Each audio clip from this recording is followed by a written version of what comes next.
So we are here today talking to Chrissy Garrett, director of BCP's next show, coming to the stage at the Mill Arts Centre, 21st to the 23rd of March.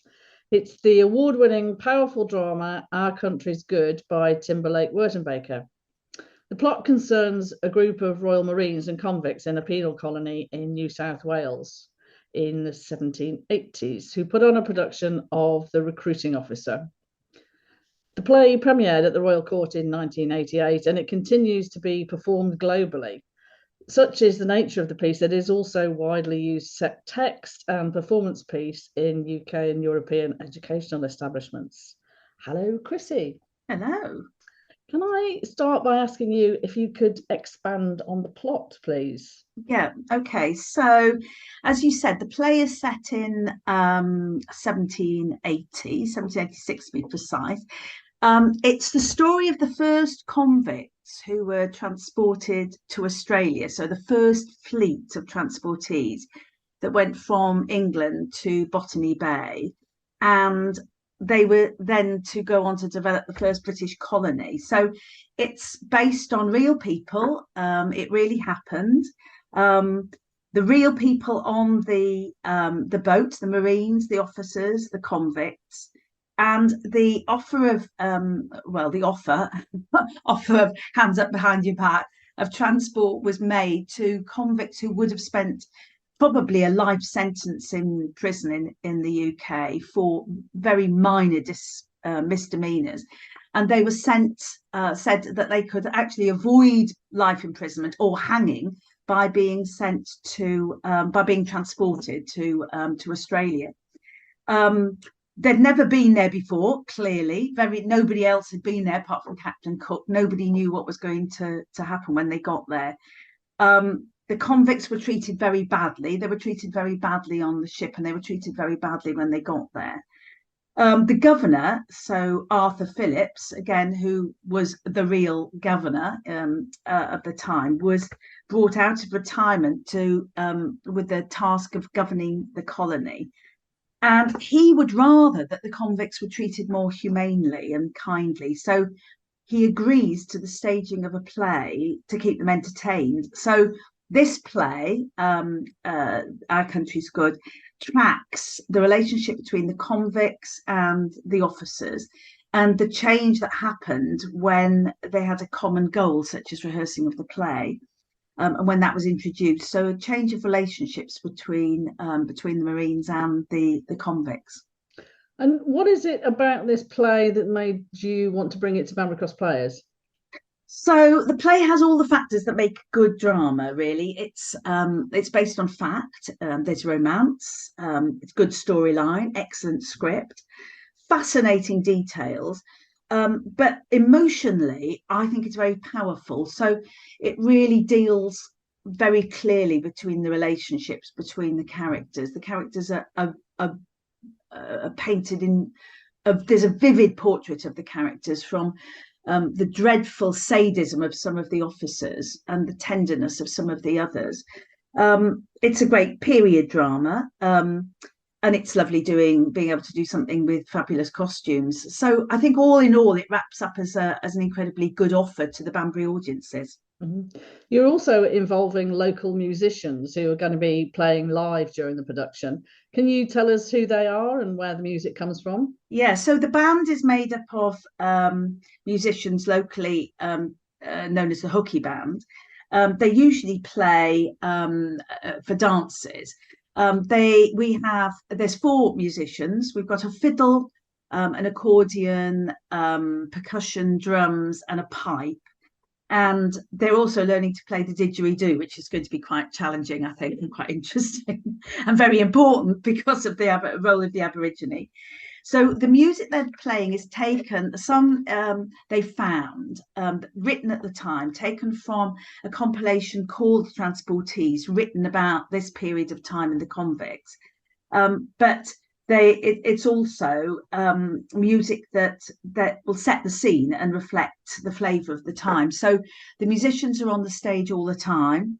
They will be playing throughout the play, both to set the scene, but also to mark changes of time and during set changes. Mhm. So yeah, it's very exciting to have a group of musicians on stage. Oh, it's lovely.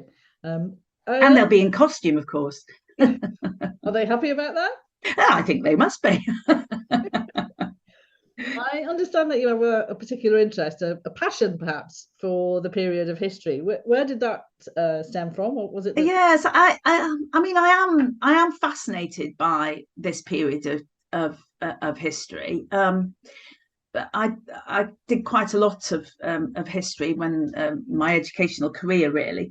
But I think that for me, it's the reason behind it. So why the people were transported, why Australia was chosen as the place, the outpost for people to go, and of course, clearly, it was outrageously the largest group of citizens ever exported by their country to a foreign climate, which clearly is also very topical at the moment because of what our government's trying to do.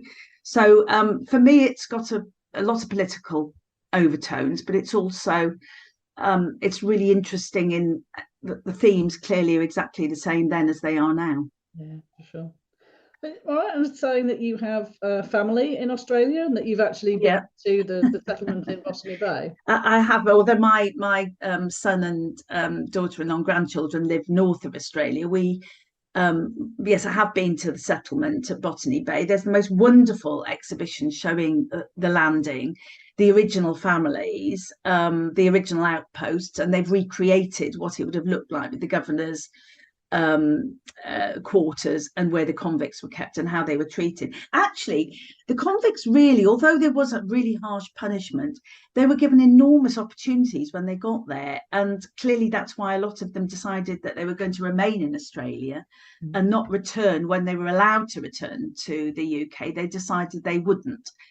Clearly some still tried to escape, but it's really interesting that the way that they portrayed it in Australia. So there's the names written on an incredibly large wall, similar to the COVID wall actually in London, all the way along the side of the entrance to Sydney Harbour and Botany Bay, of every single one of the transportees that arrived and the officers that came with them.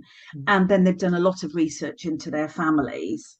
Of course, most at the moment, and quite rightly so, the Indigenous people in Australia, the Aborigine, feel that this was the beginning of the end of the Aborigines. So there is a lot of work being undertaken at the moment to try to understand and to try to recompense the Aborigine for what happened, and to try to sort of put it more into a context of actually we were visiting another country that had a long established settlement.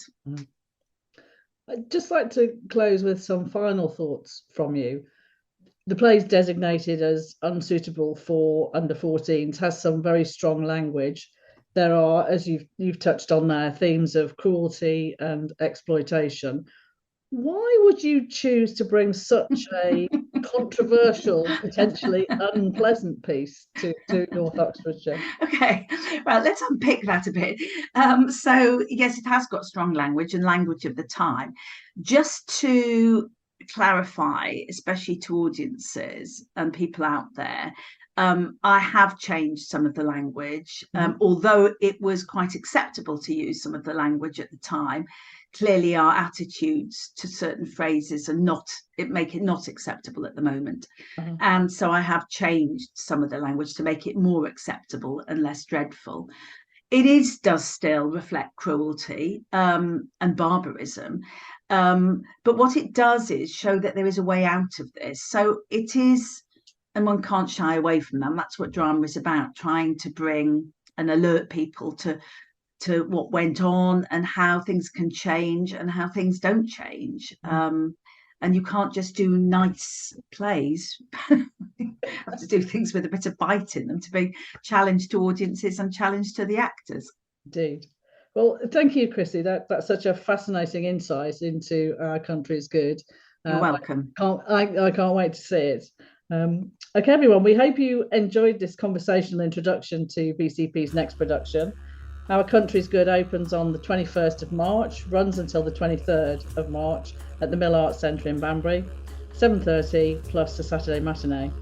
Tickets are available from the Mill website at www.themillartscentre.co.uk or from the box office on 01295 279 002.